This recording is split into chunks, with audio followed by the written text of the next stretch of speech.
En ce temps de carême, nous sommes là, Seigneur, au rendez-vous. Nous sommes devant toi, Seigneur, nous sommes dans ta présence. En ce moment, nous venons, Seigneur, fléchir le genou devant toi.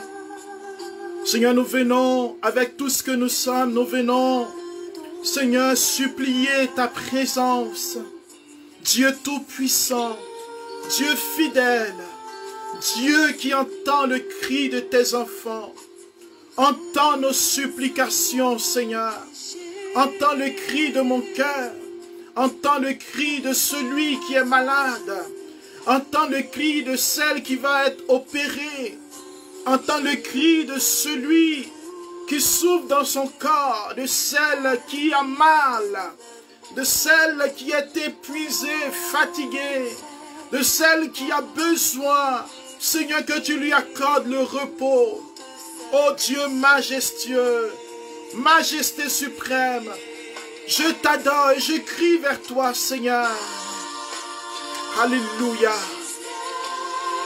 Oh, merci, mon Dieu. En ce rendez-vous du jardin de la parole, l'Écriture déclare que la parole ne sort point de ta bouche et ne revient pas à toi sans accomplir ce pourquoi elle a été envoyée. Isaïe nous fait entrer dans ce message et en ce jour nous sommes là, Seigneur. Nous sommes devant toi, nous sommes dans ta présence.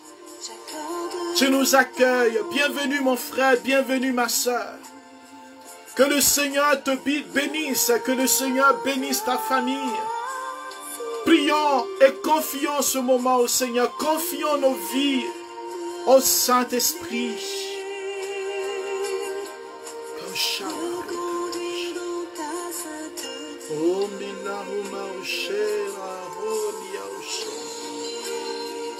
J'ai trouvé ta vie et ton amour. Que tout ce qui est mort en moi reprenne vie par la puissance de ta parole.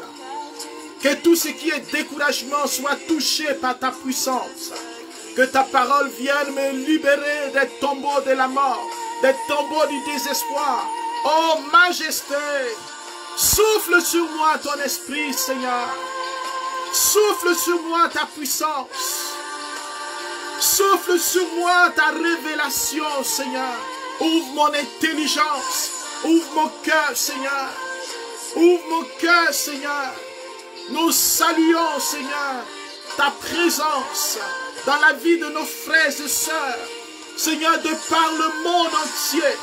Seigneur, dans les pays, dans les continents, où, Seigneur, tu viens maintenant visiter ton peuple, majesté, shalom, shalom, Seigneur, dans les cœurs. Alléluia. Nous t'élevons, nous te bénissons, Seigneur. Pour toi, perle de prix. Alléluia, tu es grand, tu es puissant, Seigneur. Il n'y a pas d'autre Dieu comme toi. Seigneur, ta parole vient me libérer. Ta parole vient m'éclairer car la Bible déclare que ton peuple périt faute de connaissance. Seigneur, je veux être instruit par ta parole. Je veux rentrer dans ta révélation en ce jour. Je veux être conduit par toi. Seigneur, embrase mon esprit, embrase ma vie en ce temps. Touche-moi, Seigneur. Embrase la vie de mon frère et de ma soeur. Embrase la vie de celui qui est là ce soir, ce jour, ce matin, dépendamment du moment où il est. Oui, touche-nous, Seigneur. Seigneur, je vais te confier tous ceux qui vivent des épreuves, des difficultés. Seigneur, tous ceux qui en ce temps de carême souffrent, ceux qui sont abandonnés. Seigneur, ceux qui vivent des épreuves terribles. Oh, que ta parole vienne les consoler. Opère des miracles déjà dans la vie, Seigneur, de tes enfants. Oh, sois élevé, Seigneur. Gloire à toi, Seigneur. Oh, Saint-Esprit, nous t'invoquons. Descends sur nous, Seigneur. Oh, descends sur nous, Esprit de feu. Descends sur nous, esprit de puissance. Descends sur nous, esprit de gloire. Oh, viens, Seigneur. Viens, Seigneur. Frères et sœurs, aujourd'hui, Dieu veut nous bénir. Dieu veut nous apporter sa grâce. Dieu veut nous apporter une parole de feu. Je veux rendre gloire au Seigneur pour ce moment, pour ta vie. Je veux rendre gloire au Seigneur pour quelqu'un qui vit en couple. Et avant que cette parole ne soit prononcée, vous êtes en difficulté, vous avez vécu ces derniers temps beaucoup d'incompréhension, beaucoup de palabres. Et tu es triste là où tu es. Et tu m'entends et tu entends ce message. Le Seigneur vient sur ta vie. Le Seigneur vient répandre son baume de guérison. Devant toutes ces incompréhensions et ces souffrances que tu vis, Dieu pose la main sur ton couple et sur ta vie, afin de chasser l'esprit de division, l'esprit d'incompréhension qui vient attaquer l'amour, qui vient attaquer l'harmonie de ce couple. Que la puissance du Saint-Esprit vienne maintenant te toucher, mon frère ou ma soeur. Oh, merci, mon Dieu. Frères et sœurs, nous sommes à la deuxième partie d'un thème qui, pour moi, est actuel. Un thème qui donne vie. Et c'est la parole de Dieu. Je vais vous lire l'écriture car nous avons déjà fait la première partie.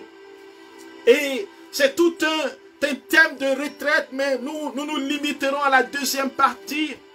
Et les autres aspects de ce thème, pendant le temps de la Pentecôte, nous aurons un temps de préparation, un temps de montée, la montée à la chambre haute de cette année. Nous allons vivre ce moment, nous allons vivre approfondi encore pour être effusés, remplis du Saint-Esprit, être baptisés à nouveau dans l'Esprit. Nous bénissons le Seigneur pour cette année, pour ce que Dieu n'a pas encore fini de faire pour toi. La Bible dit ceci. Luc, le chapitre 3, le verset 16. La Bible dit ceci, il vous baptisera dans l'Esprit Saint et le feu. Frères et sœurs, cette année, Charisme International, qui est cette structure que le pape François a mis en place, afin que tous les chrétiens, catholiques, orthodoxes, protestants, évangéliques puissent prier ensemble, se retrouver, invoquer le Saint-Esprit. Et cette année à la Pentecôte, le samedi de Pentecôte, il y aura toute une veillée. Et je crois, frères et sœurs, que avec charisme, il va y avoir d'autres prières, nous aussi au jardin de la parole, des diocèses. Et nous voulons invoquer le Saint-Esprit pour que son feu descende sur notre terre. Le temps est prophétique. Et c'est pourquoi ce thème est prophétique. C'est pourquoi ce thème vient nous dire, mon frère et ma soeur, que Dieu veut faire quelque chose dans nos vies. Nous voulons regarder, frères et sœurs, ce que nous avons, là où nous sommes partis. Nous avons vu l'importance du baptême, que le baptême se fait dans l'Esprit. Nous recevons le baptême par le nom du Père, au nom du Fils et du Saint-Esprit. Nous avons compris, frères et sœurs, que Jean nous proposait un baptême de repentance en nous plongeant dans l'eau. Jean le Baptiste, il nous proposait un baptême pour la purification des péchés. Jean le Baptiste, lui, il était un messager, un prophète, c'est-à-dire quelqu'un qui parle de la part de Dieu, quelqu'un qui annonce une parole de Dieu, quelqu'un qui prépare les cœurs pour que Dieu advienne, pour que le règne de Dieu se fasse. Et Jean va choisir de baptiser dans le Jourdain. Nous avons vu que le Jourdain est un fleuve, frères et sœurs, dans lequel plusieurs récits bibliques dans l'Ancien Testament accorde une importance à ce fleuve. Nous connaissons l'histoire d'Élie et d'Élisée. Élie va frapper avec son manteau le Jourdain afin de traverser. Nous savons qu'à la bataille de Jéricho, Jéricho va passer à pied sec dans le Jourdain afin d'aller, le peuple d'Israël va passer à pied sec, pour aller à Jéricho, pour aller conquérir Jéricho. Nous savons que Jéricho va tomber après ce passage pour partir à la terre promise. Nous savons que Josué donc va faire traverser le peuple à pied sec. Et Jean envoie le peuple au Jourdain. Il envoie le peuple en ce lieu, frère. Pourquoi? Parce que Jean, en tant que prophète, va annoncer qu'il y a un autre Josué. Il y a un autre Moïse. Il y a quelqu'un qui est plus puissant que lui. Lui-même, il dit, il ne suis pas digne de dénouer la courroie de ses sandales. Il va présenter au peuple celui qui a le pouvoir, celui qui est capable de baptiser dans l'esprit. Parce que lui-même, il est loin de Dieu. Il est le Messie de Dieu. Et Jean désigne le nouveau Moïse. Et ce nouveau Moïse va nous conduire, non plus dans les eaux de Jourdain, mais dans l'esprit et dans le feu. Il va nous conduire, non plus dans les eaux du Jourdain, mais dans l'esprit et le feu. C'est là que nous ferons le passage de la mort à la vie. Voici ce que Jean nous dit, frère. Voici ce que Jean dit à l'église. C'est Jésus qui nous baptisera dans l'esprit, qui nous fera faire le passage de la mort à la vie, des ténèbres à la lumière, dans l'esprit, dans le feu. Alors, frère, que signifie le feu? Pourquoi Jean prend la peine d'ajouter le feu? Car l'esprit, nous savons, et nous n'avons pas fini de le connaître. Mais nous savons, frères et sœurs, que le feu symbolise la puissance. Le feu symbolise la puissance. Si vous mettez votre main dans le feu, frère, vous allez comprendre qui est le feu. Le feu brûle. Le feu détruit. Le feu purifie. Et Jean nous parle du feu. Pas du feu qui va nous détruire, mais le feu qui va purifier. Le feu qui va nous entraîner dans la vie. Le feu qui va nettoyer nos vies. Le feu qui va détruire les œuvres des ténèbres. Car le baptême n'est pas seulement le lieu de la repentance, mais c'est le lieu de la destruction des œuvres de la mort. Le lieu de la destruction des œuvres des ténèbres. C'est pour cela qu'avant le baptême, on renonce aux œuvres des ténèbres. On fait l'exorcisme. On dit, je renonce au diable. On renonce à ses œuvres. Et chaque jour, mon frère, tu dois prendre la position de celui qui renonce. De celui qui dit, au nom de Jésus, je renonce à toi, Satan. Je renonce à tes œuvres. C'est cela qu'on t'a appris à ton baptême. Et si tu n'es pas baptisé, tu as le baptême de désir. C'est-à-dire, tu veux être baptisé. Tu peux déjà te positionner au nom de Jésus et dire, je renonce à toi, Satan. Et dans ce renoncement, frère, le feu descend. Le feu purifie.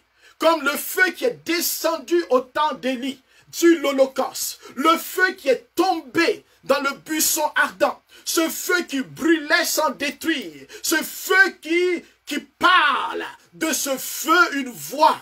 Et Dieu appelle Moïse et dit, ce lieu est une terre sainte.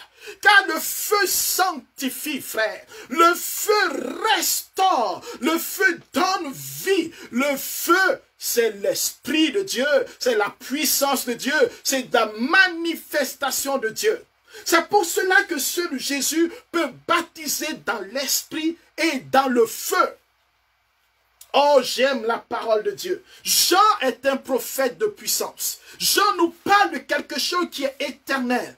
Mais est-ce qu'il nous parle d'une réalité seulement unique? Donc, sacramentel, c'est-à-dire, est-ce qu'il parle seulement du sacrement du baptême? Car nous sommes dans le baptême. Et le baptême, nous savons que non seulement nous sommes libérés du pouvoir du péché originel, nous sommes restaurés et nous sommes enfants de Dieu. Nous rentrons dans notre identité d'enfants de Dieu. C'est pour cela que Jean-Baptiste, quand il envoie le peuple au Jourdain, il veut rappeler au peuple qu'ils sont promis ou ils sont destinés à une terre promise, à un royaume de Dieu. Et donc, en les immergeant dans l'eau, ils retrouvent leur identité de peuple de Dieu.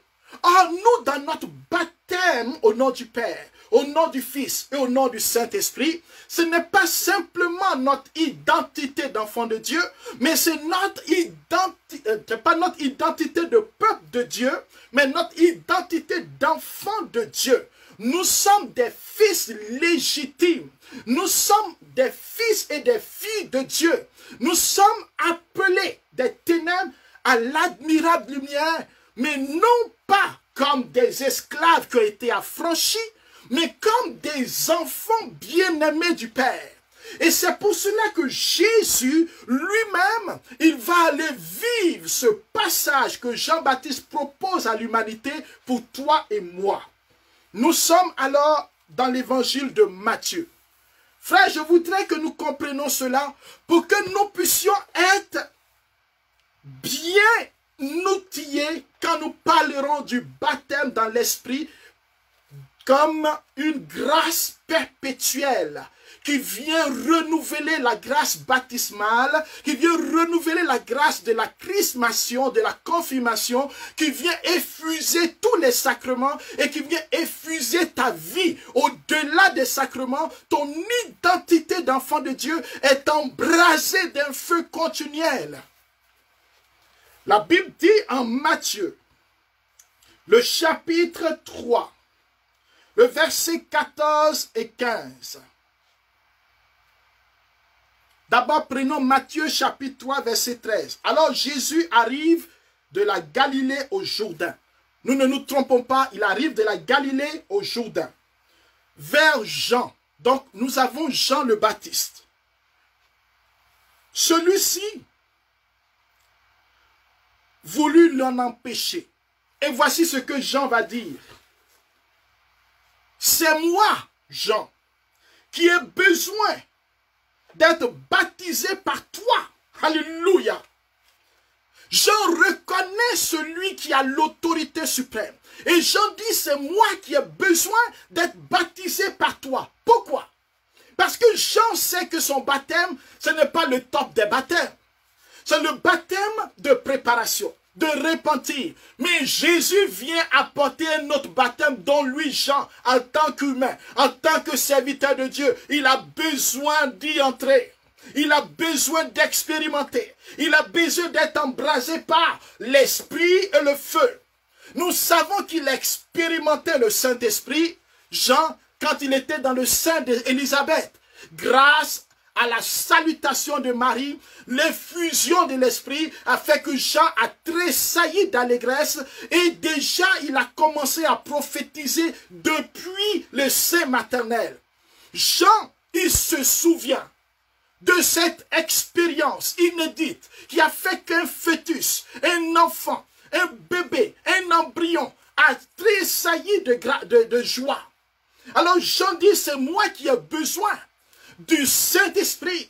C'est moi qui ai besoin de ce baptême de feu. Va-t-il être exaucé, frère? Va-t-il être exaucé? Jésus lui dit,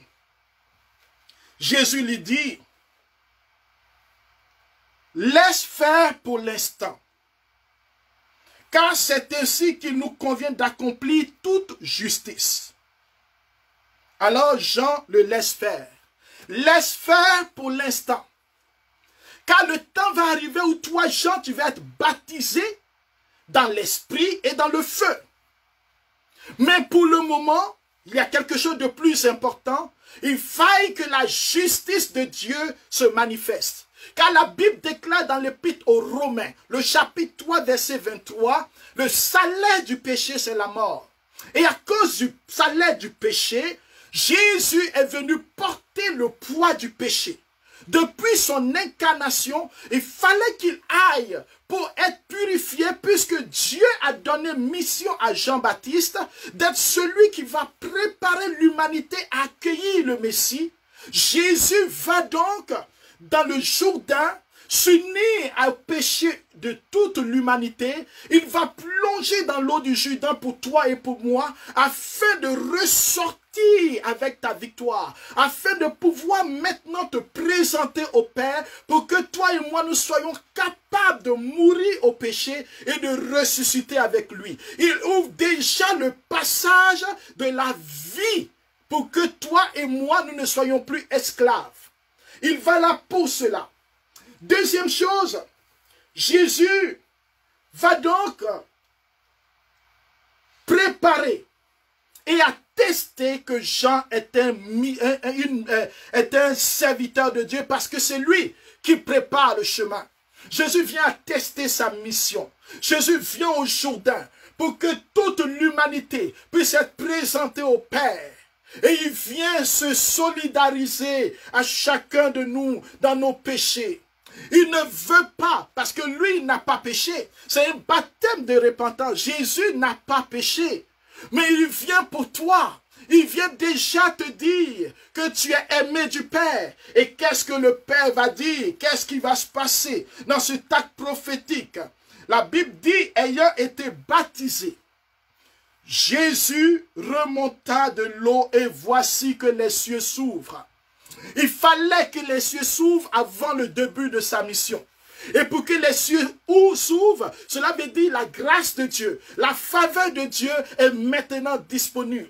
Dieu peut parler à nouveau à nos cœurs. Dieu peut se manifester à nouveau. Dieu peut ouvrir à nouveau nos cœurs à la vie. Et donc Jésus vient au Jourdain pour que la faveur de Dieu s'ouvre sur ta vie. Le baptême ouvre la faveur de Dieu sur ta vie. Et Dieu parle. Et Dieu parle. Mais avant que Dieu parle, alléluia, avant que Dieu parle, Dieu se manifeste. Frères et sœurs, pour que ton oreille spirituelle soit ouverte, Dieu commence à se manifester. Jésus descend dans l'eau du Jourdain. Il remonte pour que toi tu sois maintenant une offrande agréable. Et alors qu'il fait cela, l'Esprit de Dieu, l'Esprit de feu, l'Esprit de puissance, l'Esprit vient sur lui. Quand les cieux s'ouvrent, qui vient? Le Saint-Esprit, le baptême dans l'Esprit. Il vient reposer sur lui, parce que c'est lui qui a le pouvoir de te faire entrer dans l'Esprit. Jean voit cela. Jean est spectateur, mais Jean ne peut pas recevoir l'Esprit comme Jésus reçoit l'Esprit. Et alors, mon frère et ma soeur, parce que l'Esprit se manifeste, les cieux s'ouvrent, l'Esprit arrive, l'Esprit descend pour ne jamais remonter, pour que la gloire de Dieu demeure à jamais sur terre, dans la terre de ta vie, dans la terre de ton histoire, dans la terre de ton foyer. Le Père s'adresse à toi parce que tu es une offrande, parce que tu es un fils bien-aimé, parce que même le péché ne peut pas te détourner de lui. Les cieux sont ouverts. Si Dieu donne son fils afin que toi et moi nous soyons sauvés, qu'est-ce qui peut te séparer de l'amour de Dieu? Les cieux sont ouverts. L'Esprit arrive. Il se manifeste. Et peut-être vous allez me dire, mais Jean, il regarde tout cela, mais lui, il ne va pas recevoir cet esprit. Mes frères, Jean va être baptisé dans le sang du Christ. Jean va être décapité à cause du témoignage. Jean va vivre le baptême. Jésus dit, je suis venu pour vivre un baptême. Comme il me tarde qu'il soit accompli. Et on dit, il parlait de sa mort. Frère, le baptême dans l'esprit. Ce baptême de feu est un baptême de toute ta vie offert à Dieu, où Dieu se manifeste, où Dieu agit. J'ai compris cela, mon frère. J'ai compris que ce n'est pas simplement recevoir la grâce, mais c'est de devenir témoin de la grâce jusqu'à la mort, pour que ta mort devienne source de bénédiction. Même dans la mort, nous sommes vainqueurs. Même dans la souffrance, il est vainqueur. Même dans la persécution, il est vainqueur. Ce baptême-là, ce n'est pas un baptême de fantaisie. C'est un baptême de puissance afin que toi et moi, nous devenions des témoins. En réponse à cet amour, frère, cet amour de Dieu, cet amour humble de Christ, Dieu se manifeste. Dieu révèle qui est Jésus. Dieu révèle ce qui attend l'humanité. Dieu révèle ce qu'il veut faire dans le cœur de l'homme et de la femme. Être baptisé, c'est un privilège énorme. Nous avons pensé que le baptême est une étape de la vie chrétienne. Non, le baptême, c'est l'essentiel de la vie chrétienne. Le baptême dans l'esprit, c'est l'essentiel parce que tu es incorporé à la vie de Christ. Tu es incorporé, tu reçois la vie de Dieu. Tu reçois la présence de Dieu. Tu reçois un nom nouveau, une identité nouvelle. 2 Corinthiens chapitre 5, verset 17. Celui qui est en Christ est une nouvelle créature. Mes frères, le baptême dans l'église primitive ne se vivait pas seul. Parce qu'il y avait, et le baptême, on peut le voir avec Paul qui allait à Damas. Nous connaissons son histoire. Actes chapitre 3, verset 1 à 19. Le persécuteur de l'église. Le persécuteur de l'église. S'il y a des gens qui te persécutent, oh, prie comme les chrétiens de l'église primitive. Ils ont intercédé. Ils ont prié. Ils ont demandé au Seigneur d'intervenir. Et frères et sœurs, qu'est-ce qui va se passer? Le Saint-Esprit va se manifester à Paul. Jésus va se manifester à Paul. La voix de Dieu va se révéler à Paul. Et Paul va vivre 3 jours de préparation. 3 jours de repentance. 3 jours, parce que le baptême, ce n'est pas la plaisanterie. Le baptême, c'est un acte important. C'est une décision d'une vie. Et quand il va être prêt, Dieu va aller chercher Ananie. Oh, Ananie, un homme humble, un homme à l'écoute de Dieu, un oint de Dieu. Dieu parle à Ananie, Dieu se révèle à Ananie et Dieu envoie Ananie pour baptiser Paul. Ananie arrive, il dit Paul mon frère, d'abord il va répandre sur lui, il va faire une prière afin que Dieu le guérisse, afin que le baptême qu'il va recevoir soit lieu de guérison, lieu de résurrection. Alors, Paul reçoit la guérison. Il reçoit le baptême. Et Ananie lui impose les mains. Il lui impose les mains pour qu'il reçoive l'esprit. Alors le baptême et la réception de l'esprit se font en même temps.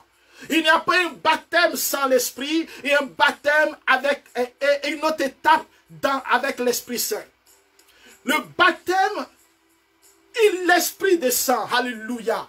Il descend aussi. Mais peut-être que la manifestation n'est pas visible. La manifestation n'est pas tangible dans nos vies aujourd'hui.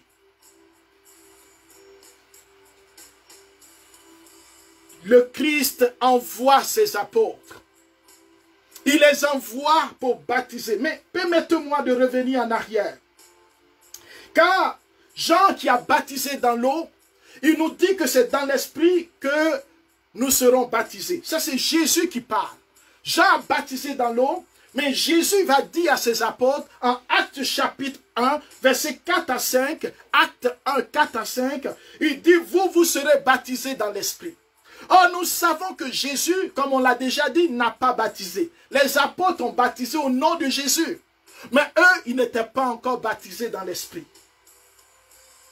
Alors, frères et sœurs, à la Pentecôte, va se réaliser toute la bénédiction de Dieu. Ces apôtres qui eux-mêmes ont baptisé au nom de Jésus vont recevoir l'Esprit pour comprendre, comme Pierre va le dire à la Pentecôte, convertissez-vous et vous serez baptisés et vous recevrez l'Esprit.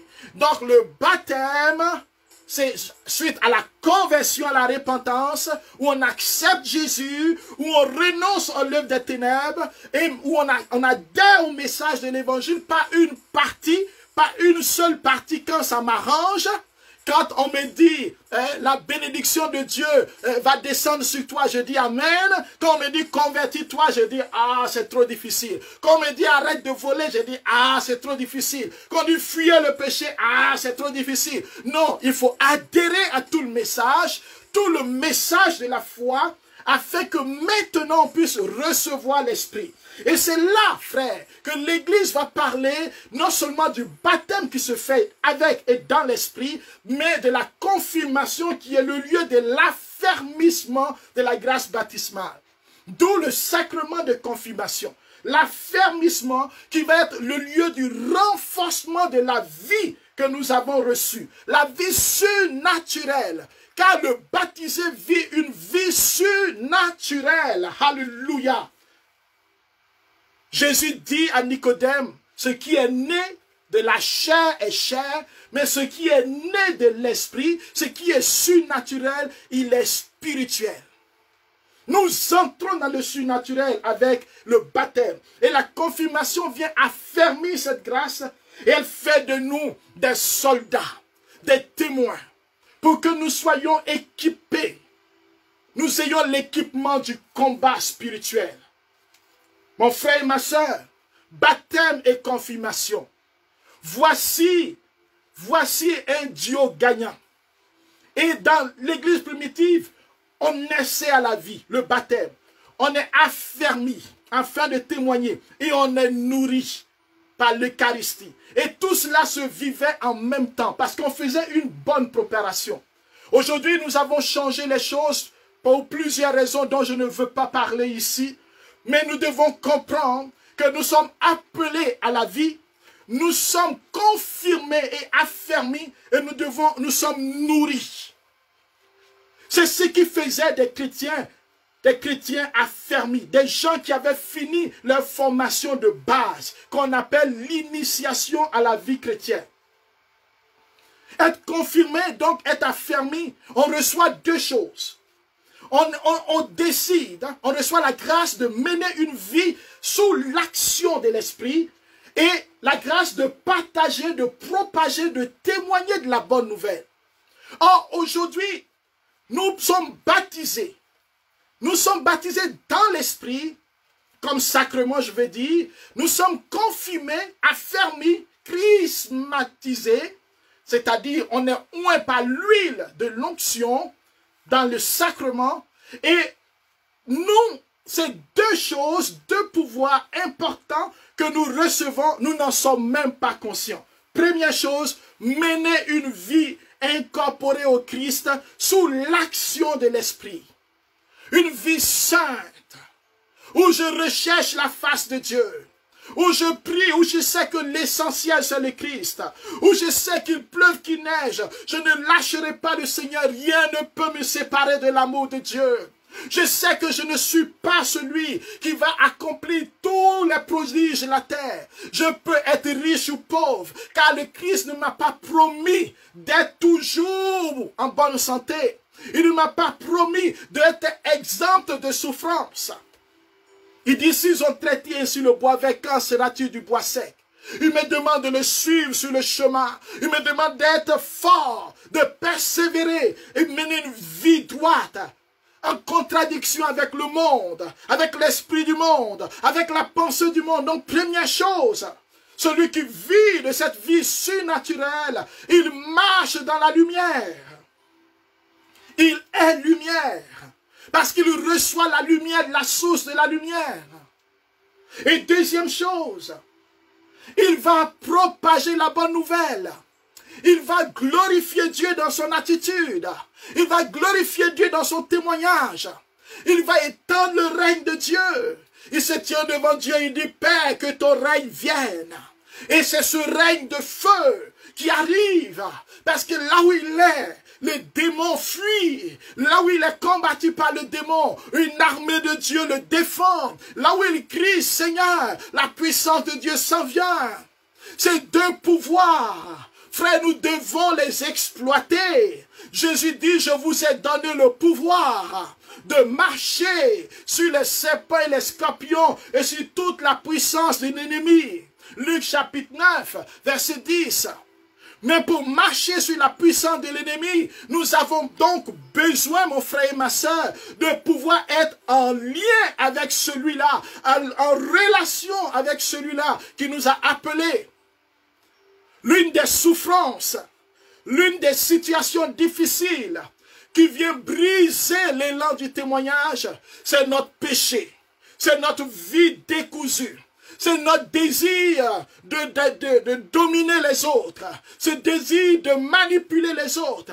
Ce désir de pouvoir contrôler les autres. Cette rivalité où je veux que je sois toujours le premier. Ce désir de puissance, désir de domination, désir d'avoir, qui fait que je ne fais pas place à l'esprit et la puissance du Saint-Esprit ne peut pas se déployer. C'est pour cela que Jésus a dit aux apôtres, attendez la promesse. Parce qu'avec tout ce que vous avez reçu, sans la promesse du Saint-Esprit, vous ne pourrez pas. Et cette promesse qui vient, nous devons toujours la demander. C'est une fusion du Saint-Esprit. C'est une fusion nécessaire pour nous orienter là où il faut, pour revivifier la grâce du baptême, de la confirmation de tous les sacrements.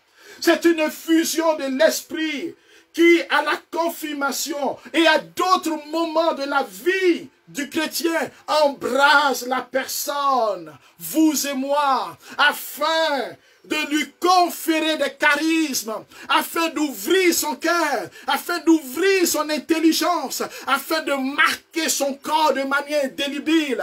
Le corps n'est plus le lieu de la mort, n'est plus le lieu des passions charnelles, n'est plus le lieu du péché, mais le corps est visité par l'Esprit pour être sanctifié au fur et à mesure, afin que dans ma fragilité, dans mes pauvretés, je fasse place au Saint-Esprit. Je ne suis pas un super-héros, je suis un chrétien qui invoque l'Esprit, un chrétien qui demande l'aide du Saint-Esprit, un chrétien qui appelle le Saint-Esprit quand il tombe, qui est relevé par l'Esprit, parce qu'il sait que pendant qu'il est faible, c'est là que Dieu le rend fort. Frère, la vie chrétienne, c'est pas une vie où je dois être parfait, dans le sens où je ne pêche jamais, où je suis toujours le meilleur. Non, c'est là où je dois être en lien avec le Saint-Esprit, demeurer avec lui. Le baptême dans l'esprit et dans le feu vient revivifier la grâce du baptême, mais aussi nous faire aller dans la grâce du moment, dans ce que Dieu veut faire. C'est une Pentecôte nouvelle, ce que nous allons vivre cette année. Catholiques, orthodoxes, protestants, ensemble, en ligne, levez les mains. Et dans nos communautés, dans nos familles, nous allons lever les mains. Nous allons dire ce monde, nous le consacrons au Saint-Esprit. Nous consacrons nos vies au Saint-Esprit. Embrase-nous dans la nouvelle Pentecôte. Une Pentecôte incessante sur les sacrements, sur ceux qui vont recevoir les sacrements, sur ceux qui vont se marier, ceux qui vont être baptisés, ceux qui vont recevoir le sacrement de l'ordre, qui vont être prêtres, sur ceux et celles qui vont s'engager dans la vie religieuse. Tous, nous devons être embrasés. Nous sommes appelés à être embrasés par le Saint-Esprit. Le pape dit que le baptême dans l'Esprit, pas le sacrement de baptême dans l'Esprit, mais le baptême comme expérience de l'effusion de l'Esprit doit être connu de tous dans nos communautés. Pourquoi, frères et sœurs? Parce que Dieu veut sauver son peuple. Prenez avec moi l'évangile de Luc. Je vais finir avec cela. Nous sommes tous frères. Et je vais rendre gloire au Seigneur. Et je vous invite à prier pour le voyage du pape en Irak dans quelques jours. Voici quelqu'un qui est malade. Il m'édifie ce monsieur. Il m'édifie ce serviteur de Dieu. Il m'édifie ce pape. Il est malade. Il est malade du sciatique. On dit qu'il ne peut pas faire 10 pas. Mais il va voyager en avion pour aller en Irak.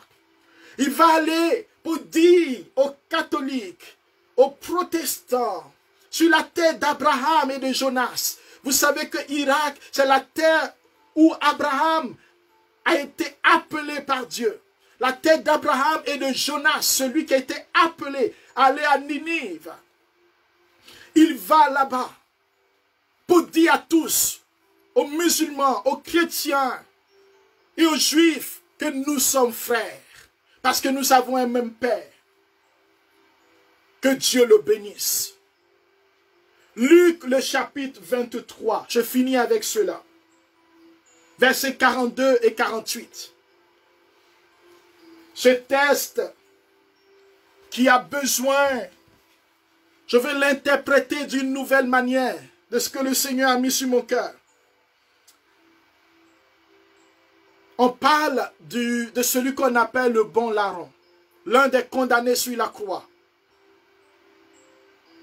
Il disait à Jésus, « Souviens-toi de moi quand tu viendras dans ton royaume. » Le cri de ce bon larron, le cri de l'humanité, « Souviens-toi de moi quand tu viendras. » Mais contre toute attente, Jésus déclare, sur la croix, alors que la mort s'en vient, on sait qu'il va être le premier à mourir. Mais Jésus réunit ses forces et il dit, « Amen, je te le dis, aujourd'hui avec moi, tu seras dans le paradis. » Et comment cela va se passer, frère?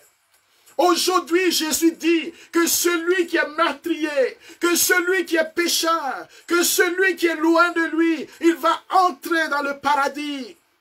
Aujourd'hui, toi qui m'écoutes, cette parole s'adresse à toi. Mais regarde ce qui va suivre. Comment Jésus nous fait entrer dans l'esprit et dans le feu. Comment sa mort va nous libérer du pouvoir de la mort et du péché pour que nous soyons justifiés, récompensés, accueillis dans la demeure du Père. C'était environ la 6e heure, c'est-à-dire à midi. L'obscurité se fit sur toute la terre jusqu'à la 9e heure. Le soleil s'était caché. Le rideau du sanctuaire se déchira. Alléluia, quelque chose va se passer. Non seulement l'obscurité arrive, la nuit arrive. Et le soleil se cache pour ne pas voir ce spectacle. Mais au-delà du désarroi, de l'œuvre des ténèbres, il y a une œuvre prophétique, c'est que le rideau qui nous empêchait de voir le lieu saint se déchire du haut en bas. Dieu vient à la rencontre de son peuple. Dieu vient maintenant sceller une alliance. Dieu vient te faire entrer dans une expérience nouvelle. Et alors, mon frère et ma soeur, alors Jésus, oh, pour faire entrer le bon larron, toi, moi et tous ceux qui crient vers lui, il pousse un cri au Père. Il dit, Père, entre tes mains, alléluia, entre tes mains, je remets mon esprit. Et après cela, il expira. Entre tes mains, voici l'une des plus grandes Pentecôtes de l'humanité, où le Fils de Dieu est levé en ciel terre, les bras ouverts, pour que l'humanité ait accès au Père. Remets l'Esprit au Père, remets l'Esprit reçu du Père, afin que le Père puisse le répandre sur l'humanité, le répandre sur les croyants et les incroyants, le répandre sur tous ceux qui vivent. Tous ceux qui espèrent, tous ceux qui attendent un Dieu proche, un Dieu aimant, ceux qui ont peur parce qu'ils pensent que Dieu vient les détruire, un Dieu vengeur. Voici Dieu qui vient nous sauver, le Fils qui remet l'Esprit au Père et qui accueille en premier un meurtrier. Il va accueillir qui encore? Écoutez, à la vue de ce qui s'était passé, à la vue de l'expérience de l'esprit qui s'est passé, le centurion, c'est-à-dire quelqu'un qui est romain, qui n'est pas juif, quelqu'un peut-être qui a entendu parler de Jésus, on a déjà vu un centurion qui a expérimenté une rencontre avec Jésus. Était-il le même? Je n'en sais rien. Mais celui-là, il va rendre gloire à Dieu. Il va rendre gloire officiellement à Dieu. Et il dit ceci, celui-ci était réellement un homme juste. Frère, qu'est-ce qui a fait que le centurion a été convaincu que Jésus est un homme juste? C'est parce que Jésus remet l'esprit au Père, Jésus accueille l'humanité, Jésus porte le péché du monde et l'esprit de Dieu répandu par le Père déjà touche le cœur du centurion, le convainc de péché, de justice et de jugement.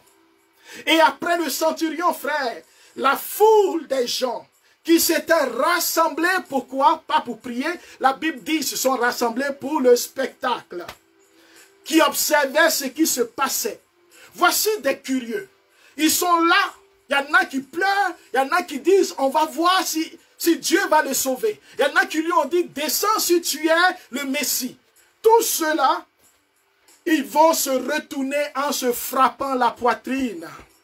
Cela veut dire, en regrettant, en se confessant, en disant celui-là n'était pas comme les autres. Mais c'est parce que un baptême de feu a commencé, alléluia. Le baptême de feu a commencé. Et dans mon interprétation, bien-aimée, Jésus remet l'esprit au Père pour que justement le Père aimant le répand. Désormais, Jésus, par l'esprit, est partout. Il vient pour sauver. Il vient pour baptiser. Il vient nous baptiser dans l'esprit et dans le feu. Toi et moi, que nous soyons baptisés ou pas. Nous savons dans le livre des Actes des Apôtres, frères et sœurs, il y a des personnes non baptisées, des païens, qui alors que les apôtres prêchent la parole de Dieu, l'Esprit Saint vient, il y a une irruption de l'Esprit. Je veux nous dire, frères, nous ne pouvons pas limiter le Saint-Esprit. Jésus a institué l'Église, mais Jésus permet à l'Esprit, et l'Esprit se meut dans l'Église. C'est pour cela que le côté institutionnel n'empêche pas la manifestation charismatique dans l'Église.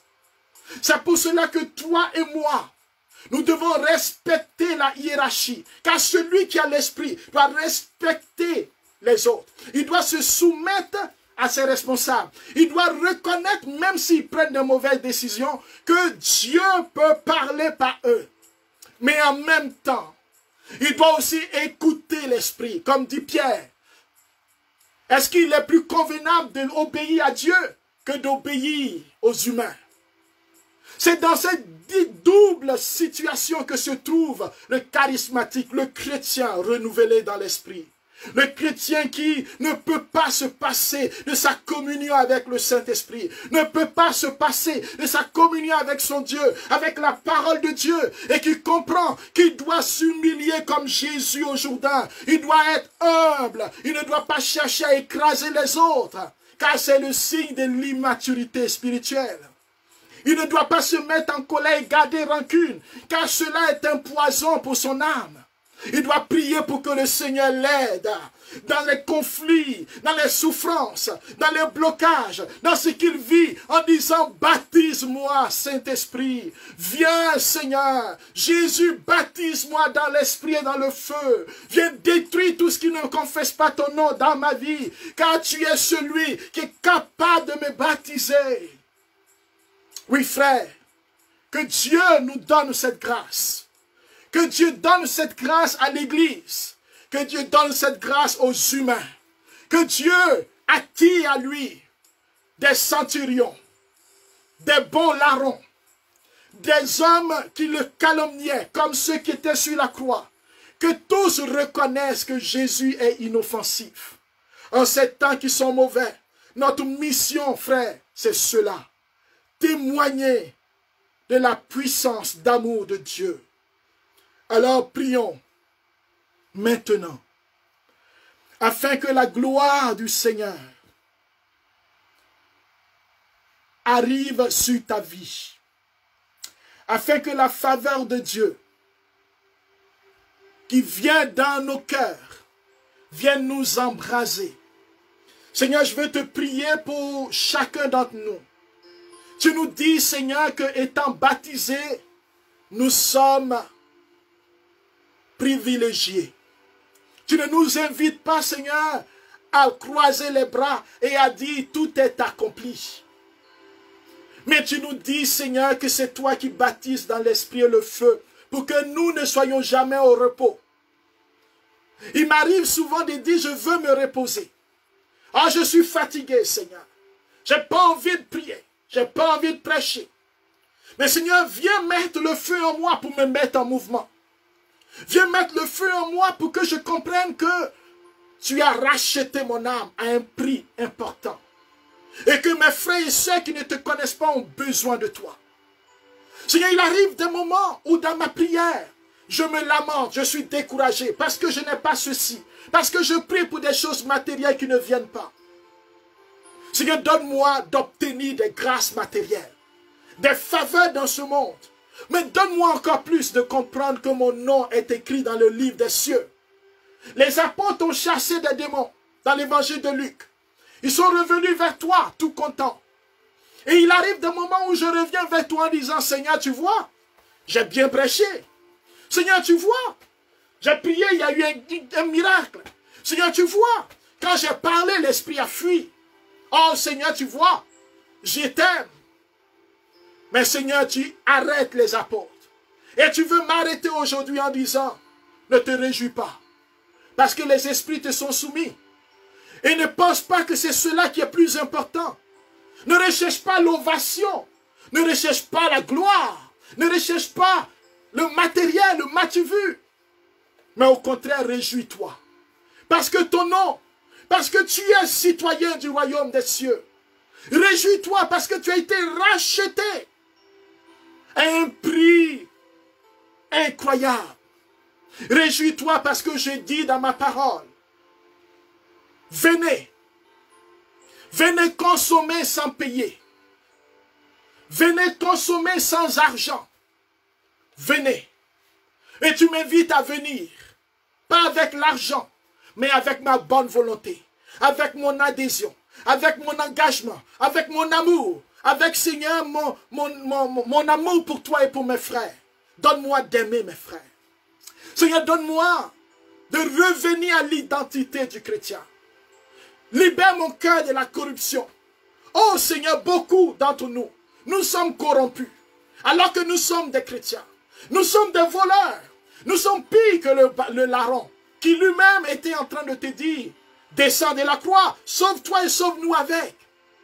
Nous faisons tout cela et nous pensons que tu ne nous vois pas.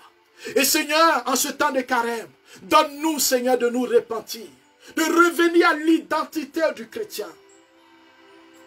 Et souvent, Seigneur, je me dis aussi, Seigneur, je prie, je jeûne, je fais ceci, je fais cela.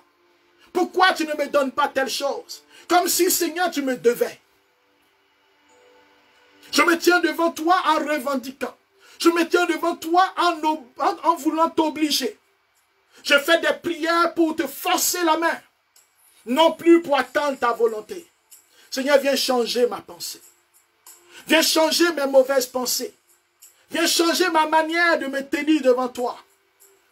Seigneur, viens m'apprendre à te louer. Moi qui n'arrive jamais à te louer. Je suis toujours en train de demander. 1, 2, 3. Jamais satisfait. Seigneur, je veux te prier aujourd'hui. Alors que tu me dis que tu me baptises de feu et dans l'esprit, parce que tu me donnes tout, parce que tu m'appelles à tout recevoir. Seigneur, donne-moi de quitter la plainte. À cause de la plainte, ton peuple a duré 40 ans au désert. Seigneur, je ne veux pas durer 40 ans sur ma vie. Seigneur, à tourner en rond. Je ne veux pas durer, Seigneur, à tourner en rond sans atteindre la terre promise. Seigneur, je veux faire partie de la cohorte de Josué, de la cohorte de Jésus, qui me fait triompher, qui me fait traverser le Jourdain, qui me fait traverser, Seigneur, l'obstacle, qui me fait traverser les différents obstacles dans l'esprit. Seigneur, viens changer mon cœur qui est rempli d'animosité, de colère, de rivalité. Seigneur, moi qui me dis j'ai tel ministère, Seigneur, j'ai telle grâce. Dans le groupe, c'est moi qui prophétise, c'est moi qui prêche, c'est moi qui fais ci. C'est moi qui ai fait cela. C'est moi qui ai donné telle idée. Seigneur, moi qui revendique. Et à cause de cela, parce qu'on ne me reconnaît pas, parce qu'on ne me valorise pas, je suis déçu, découragé. À cause de ce que j'ai vécu, parce que les gens m'ont abandonné, les gens m'ont critiqué. Seigneur, me suis coupé de toi. Viens me rejoindre, Seigneur.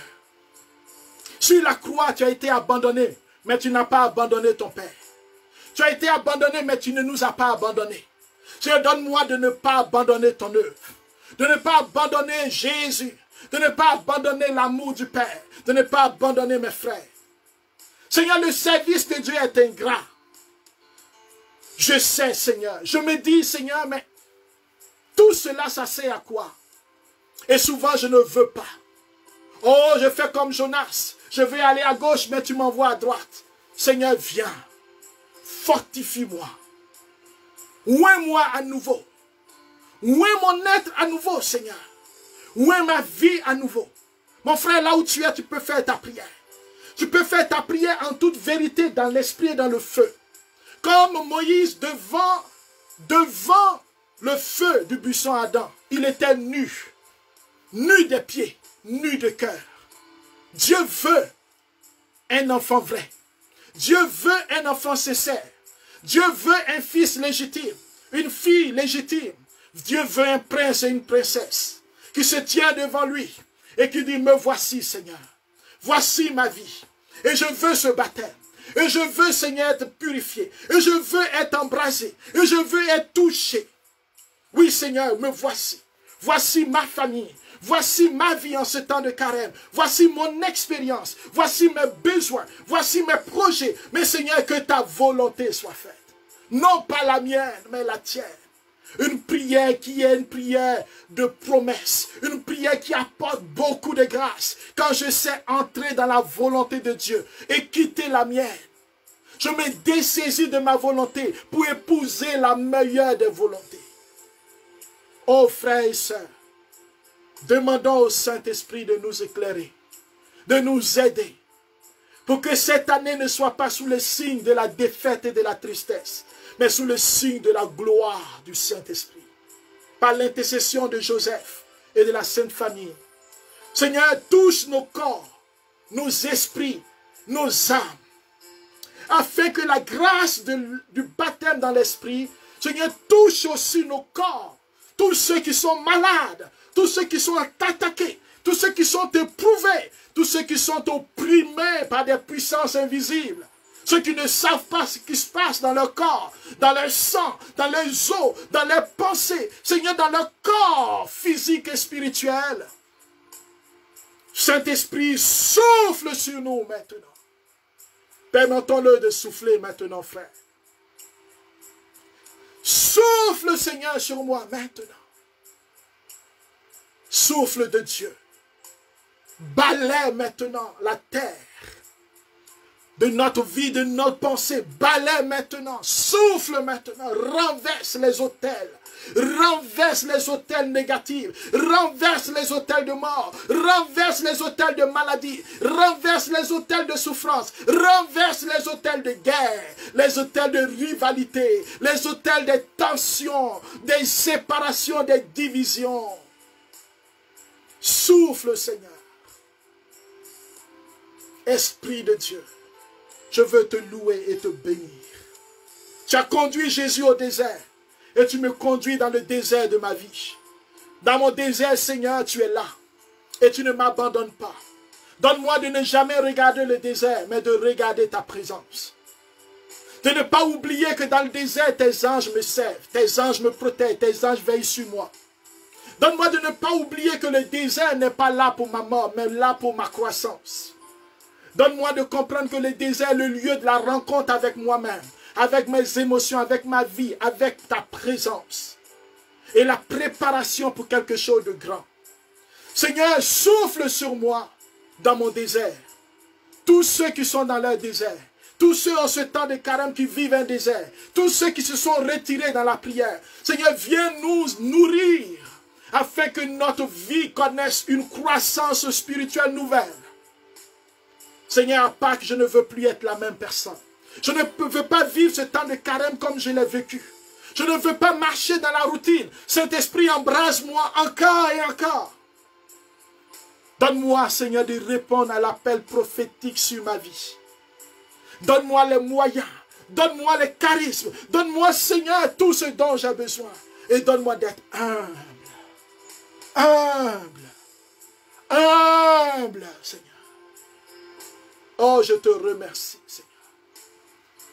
Je te remercie, Seigneur. Je te remercie pour cette prière. Je te remercie pour les cœurs qui s'unissent à cette prière. Je te remercie pour les différentes prières qui montent. Nous voulons être humbles, Seigneur. Des témoins de puissance qui sont humbles. Pour que toi, Dieu, alors que nous diminuons, toi tu grandisses. Et que ta gloire se manifeste. Amen. Alléluia. Amen. Que Dieu vous bénisse, frères et sœurs. Merci d'être au rendez-vous. Et merci de partager ce message. Merci de vous abonner aussi. Car nous voulons que sur cet espace où la parole est prêchée, nous puissions être nombreux. Alors partagez. Soyez les témoins de feu. N'ayez pas honte, n'ayez pas peur. Libérez le partage. Et que Dieu vous bénisse, que Dieu vous garde, que Dieu fasse de vous une merveille pour notre monde. Vous êtes précieux pour l'Église, vous êtes précieux pour l'Évangile. Demeurez en paix, demeurez en paix, demeurez en paix dans l'esprit. Amen.